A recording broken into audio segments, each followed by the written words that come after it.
Hello नमस्कार दोस्तों, स्वागत है आप सभी का हमारे यूट्यूब चैनल पर। और दोस्तों, आज यूपी पुलिस के एग्ज़ाम का दूसरा दिन है और दूसरे दिन जो पहली शिफ्ट का एग्ज़ाम है उसका एनालिसिस आपके सामने हम करने जा रहे हैं। दोस्तों आइए एनालिसिस करते हैं जीएस का एनालिसिस। दोस्तों पहला सवाल है जीएस में, निम्नलिखित में से कौन सा दिन अंतर्राष्ट्रीय श्रमिक दिवस के रूप में मनाया जाता है। तो दोस्तों आप सभी को पता है कि जो अंतर्राष्ट्रीय श्रमिक दिवस है यानी मजदूर दिवस वो 1 मई को मनाया जाता है। दोस्तों इसका दूसरा प्रश्न है, निम्नलिखित में से कौन सा अम्ल पालक में मौजूद होता है। तो दोस्तों अम्ल से कल भी प्रश्न आया था और अम्ल से आज भी प्रश्न आया। दोस्तों इसका सही आंसर होगा ऑक्जेलिक एसिड। दोस्तों सोल्जरिंग विद डिग्निटी निम्नलिखित में से किस दिग्गज भारतीय सैन्य अधिकारी पर लिखा गया उपन्यास है। Soldiering with dignity soldiering with dignity किस भारतीय सैन्य अधिकारी के ऊपर लिखा गया उपन्यास है। तो दोस्तों इसका सही आंसर होगा फील्ड मार्शल सेम मानेकशॉ। दोस्तों अगला सवाल है, भारतीय संविधान के अनुसार अनुच्छेद 14 से 18 निम्नलिखित में से किस अधिकार से संबंधित है। संवैधानिक उपचारों का अधिकार नहीं, शोषण के विरुद्ध अधिकार ये भी नहीं होगा, द्रव्य की स्वतंत्रता नहीं भैया, इसका सही आंसर होगा समता का अधिकार। समता का अधिकार है जो 14 से 18 के बीच आता है। दोस्तों अगला प्रश्न है, भौतिक अनुसंधान प्रयोगशाला मुख्य परिसर निम्नलिखित में से कहाँ स्थित है। इसने पूछा है मुख्य परिसर। आप ये कंफ्यूजन हो जाए कि अनुसंधान प्रयोगशाला तो बेंगलुरु यानी आंध्र प्रदेश में स्थित होगा, नहीं दोस्तों इसका सही आंसर होगा आपका अहमदाबाद जो कि गुजरात में स्थित है। मुख्य परिसर पूछ रहा है वो। अगला सवाल है, उत्तर प्रदेश में वुमेन पावर लाइन के लिए संपर्क के नंबर क्या है। दोस्तों मैंने आपको कल बताया था, अगर आपने कल का एनालिसिस देखा हो तो मैंने ये प्रश्न आपको लिखवाया था और आपको बताया था कि ये पूछा जा सकता है। और आज जो सेकंड शिफ्ट होगी उससे संबंधित भी कुछ ना कुछ पूछ सकता है। कल उन्होंने पूछ रखा था, कल इन्होंने दोस्तों 1930 पूछ रखा था, इसलिए इन्होंने आज 1090 पूछ लिया जो महिलाओं की हेल्पलाइन नंबर है। मामलापुरम उत्सव निम्नलिखित में से किस राज्य का त्यौहार है। ये स्टैटिक जीके का प्रश्न है। मामलापुरम ये आपका तमिलनाडु का त्यौहार है। दोस्तों कारपोरेट्स को राष्ट्रीय विकास में प्रभावी योगदानकर्ता बनाने के लिए नियामक और प्रशासनिक ढांचे की जिम्मेदारी भारत के निम्नलिखित में से किस मंत्रालय के अंतर्गत आती है। दोस्तों आप सभी को पता है कारपोरेट को राष्ट्रीय विकास, तो ये कारपोरेट मामलों का मंत्रालय ही होगा अलग से, उसके अंतर्गत ये राष्ट्रीय विकास में प्रभावशाली योगदान देते हैं। ठीक है दोस्तों, आप सभी को कभी कन्फ्यूज नहीं होना चाहिए। जीएस के प्रश्न बड़े आसान पूछे जा रहे हैं तो आपको कन्फ्यूज नहीं होना है। प्राचीन जैन और बौद्ध धर्मों के ग्रंथों के अनुसार कितने महाजनपद थे। तो आप सभी को पता है 16 महाजनपद थे जैन और बौद्ध धर्म ग्रंथों के अनुसार। निम्नलिखित में से कौन उत्तर प्रदेश के जिलों में सर्वोच्च रैंकिंग वाले पुलिस अधिकारी है। और इसने एक बात कही है, कमिश्नरी के अलावा, यानी कमिश्नर यानी कमिश्नरों को छोड़ के इसके अलावा बताना। तो डीसीपी नहीं हो सकता, एसीपी तो नहीं हो सकता, एएसपी हो सकता है। पुलिस अधीक्षक जिले में सर्वोच्च रैंक वाला अधिकारी होगा। ठीक है दोस्तों, इससे अगला सवाल है आपके सामने, निम्नलिखित में कौन सा व्यय केंद्र सरकार की भौतिक या वित्तीय संपत्तियों के निर्माण के अलावा अन्य उद्देश्यों के लिए किया जाता है। तो पूंजीगत व्यय नहीं होगा, कर व्यय नहीं होगा, अत्यधिक व्यय नहीं होगा, नहीं राजस्व व्यय होगा। राजस्व व्यय का सही आंसर होगा जो केंद्र सरकार की भौतिक या वित्तीय संपत्तियों के निर्माण के अलावा अन्य उद्देश्यों के लिए किया जाता है, वह आपका राजस्व व्यय। दोस्तों अगला सवाल है, निम्नलिखित में से कौन सा बंदरगाह भारत का सबसे बड़ा कंटेनर है। तो न्यू मैंगलोर बंदरगाह, कांडला बंदरगाह, जवाहरलाल नेहरू बंदरगाह या कोच्चि बंदरगाह। बंदरगाह से कल भी सवाल आया था जिसका सही आंसर कांडला था, लेकिन जो आज पूछ रखा है वो बंदरगाह भारत का सबसे बड़ा कंटेनर बंदरगाह है, जो इसका सही आंसर हो जाएगा क्या, जवाहरलाल नेहरू बंदरगाह। ठीक है दोस्तों, कभी गलती नहीं करेंगे। निम्नलिखित में से किस घटना के कारण मोहनदास करमचंद गांधी ने 1922 में असहयोग आंदोलन स्थगित कर दिया था। बंगाल का विभाजन नहीं, लाला लाजपत राय की पर लाठीचार्ज नहीं भाई, जलियांवाला बाग नरसंहार कल पूछ रखा था नहीं, लेकिन ये आज क्या है इसका सही आंसर, चोरा चोरी कांड यानी आधुनिक भारत से सवाल पूछा जा रहा है। कल पूछ रखा था कि जो रविंद्रनाथ टैगोर ने अपनी उपाधि थी वो किस लिए वापस कर दी थी, जलियांवाला बाग नरसंहार के लिए, लेकिन यह चोरा चोरी कांड जो कहाँ पर हुआ था, गोरखपुर में। यहाँ पर पुलिस वालों की पूरी चौकी फूंक दी थी आंदोलनकारियों ने, इसलिए उस घटना के विरोध में मोहनदास करमचंद गांधी जी ने अपनी असहयोग आंदोलन को स्थगित कर दिया था।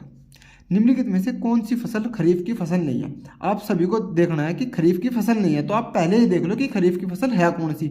सोयाबीन है, मक्का ये भी है, मूंगफली है, लेकिन गेहूं की है, रबी की है, अभी बोई गई थी, तो रबी की फसल है, गेहूं की फसल। अगला सवाल है, उत्तर प्रदेश में राज्य के स्वतंत्रता संग्राम संग्रहालय शहीद स्मारक निम्नलिखित में से किस स्थान पर स्थापित है? तो दोस्तों इसका सही आंसर हो जाएगा मेरठ। मेरठ में कैंट है ना, मेरठ कैंट, वहीं पे ये शहीद स्मारक स्थित है।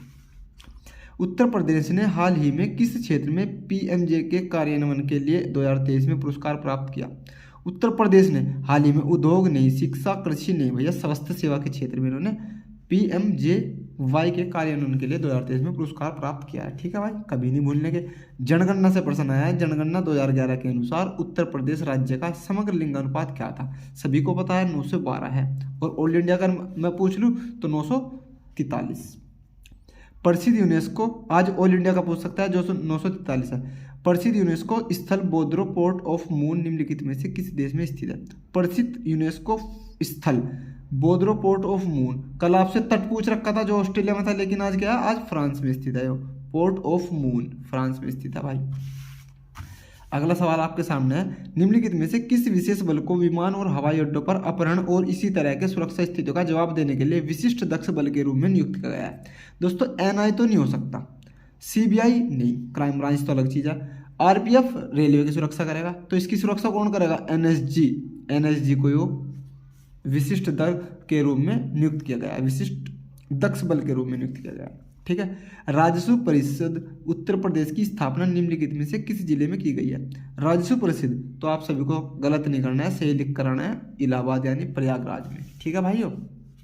अगला सवाल है, अंतर्राष्ट्रीय श्रम संगठन ILO को ने बाल श्रम के वैश्विक विस्तार और इसे खत्म करने के लिए आवश्यक कार्रवाई और प्रयासों पर ध्यान केंद्रित करने के लिए 2002 में बाल श्रम के खिलाफ विश्व दिवस की शुरुआत की। प्रत्येक वर्ष विश्व बाल श्रम निषेध दिवस किस तारीख को मनाया जाता है? 7 अगस्त को नहीं, 5 जुलाई को नहीं, 1 मई को मजदूर दिवस मनाया जाता है। कब मनाया जाता है? 12 जून। ठीक है दोस्तों, दिवस से 2% आ चुके हैं, ध्यान रखना, दिवस इंपॉर्टेंट है।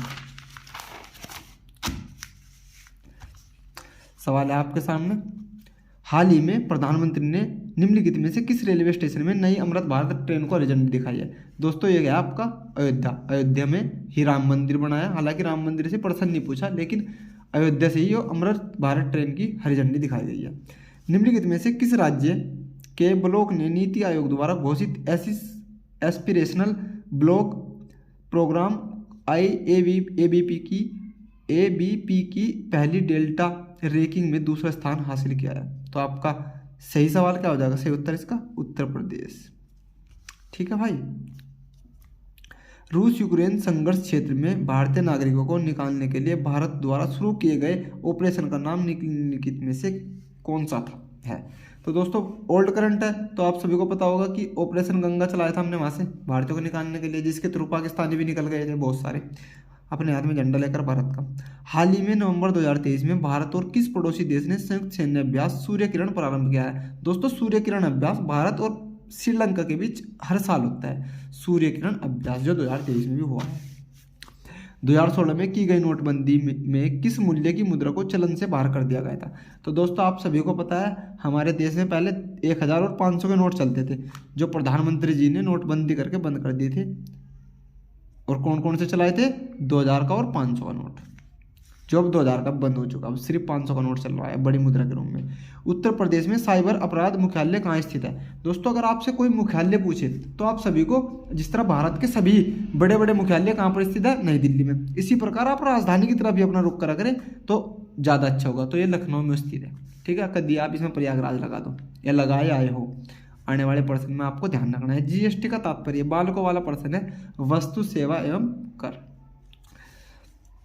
प्रधानमंत्री ने संत मीराबाई जन्मोत्सव में भाग लिया, जो में संत मीराबाई की 525वीं जयंती मनाने का कार्यक्रम था। तो कहाँ पे है मीराबाई? मथुरा में।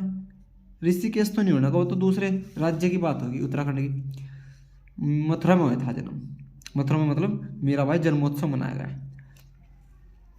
निम्नलिखित में से किसी देश ने 2024 में ब्रिक्स समूह में शामिल होने से इनकार कर दिया? ब्रिक्स समूह में जो शामिल होने से मना किसने किया? अर्जेंटीना ने। ठीक है भाई। भारत में राष्ट्रीय एकता दिवस किस तारीख को मनाया जाता है? भारत में राष्ट्रीय एकता दिवस, अगर आप सभी को पता हो कि सरदार वल्लभ भाई पटेल के जन्म दिवस को हम राष्ट्रीय एकता दिवस के रूप में मनाते हैं, तो वो कब मनाया जाता है? 31 अक्टूबर को। लौह पुरुष सरदार वल्लभ भाई पटेल के, जो हमारे देश के पहले गृह मंत्री थे। निम्नलिखित में से किस प्रसिद्ध लेखक को उपन्यास सम्राट के नाम से जाना जाता है? मुंशी प्रेमचंद जी का कल भी आ रहा था और आज भी प्रश्न आया है, यानी मुंशी प्रेमचंद जी से प्रश्न पूछ रहा है सवाल में। हाल ही में चिराग चंद्रशेखर शेट्टी ने किस खेल से संबंधित मेजर ध्यानचंद खेल रत्न पुरस्कार 2023 जीता है?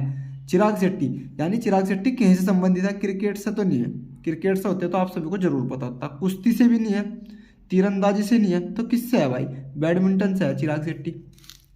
निम्नलिखित में से कौन फिलीपींस की राजधानी है? कल मैंने आपको बताया था कि राजधानी पूछी जा रही है, मुद्रा पूछी जा रही है, कल मुद्रा पूछ रखी थी, इसलिए आज फिलीपींस की राजधानी पूछ ली। अगर आप सभी को पता हो, वैसे तो पता होगा क्योंकि इसमें ऐसे ऑप्शन दिया है कि पता चल रहा है, तो आप सभी को पता चलना चाहिए कि मनीला इसकी राजधानी है। हाल ही में प्रधानमंत्री ने निम्नलिखित में से किस स्थान पर स्थित भारत के सबसे बड़े सम्मेलन और प्रदर्शनी IICC का उद्घाटन किया है? तो इसका दोस्तों सही आंसर हो जाएगा नई दिल्ली। निम्नलिखित में से कौन सा भारत में पुलिस का सर्वोच्च सम्मान है? भारत में पुलिस का सर्वोच्च सम्मान देखो, पद्मश्री तो नागरिकों को मिलता है, परमवीर चक्र और महावीर चक्र ये सैन्य के लिए है, लेकिन अगर मैं राष्ट्रीय पुलिस वीरता पुरस्कार की बात करूं तो ये पुलिस के क्षेत्र में मिलता है। भाई आप सभी को एक चीज़ ध्यान रखना है कि आपको ऑप्शन से प्रश्न हल करने होते हैं। आप पहले ऑप्शन हटा दो, आप जितने ज़्यादा ऑप्शनों को ध्यान में रखकर सवाल करोगे तो आप उतने ज़्यादा सवाल सही कर पाएंगे, क्योंकि आप गलत ऑप्शन को तो निकाल देंगे। जैसे पद्मश्री है नागरिकों के लिए मिलता है, तो पुलिस को तो मिलने का नहीं। परमवीर चक्र है सेना को में मिलता है, महावीर चक्र सेना मिला, तो क्या बचा? राष्ट्रपति पुलिस वीरता पुरस्कार, तो यही होगा। सोशल मीडिया नेटवर्क में पहले जिसे फेसबुक इंक के नाम से जाना जाता था का नाम बदलकर क्या कर दिया गया है? तो अब दोस्तों आप देखना, आप सभी की फेसबुक पर आईडी होगी तो आप देखना मेटा फेसबुक हो गया है, मेटा हो गया है। और एक इम्पोर्टेंट है ट्विटर का, क्योंकि ट्विटर को अब क्या कर दिया गया है? ट्विटर को अब एक्स कर दिया गया है।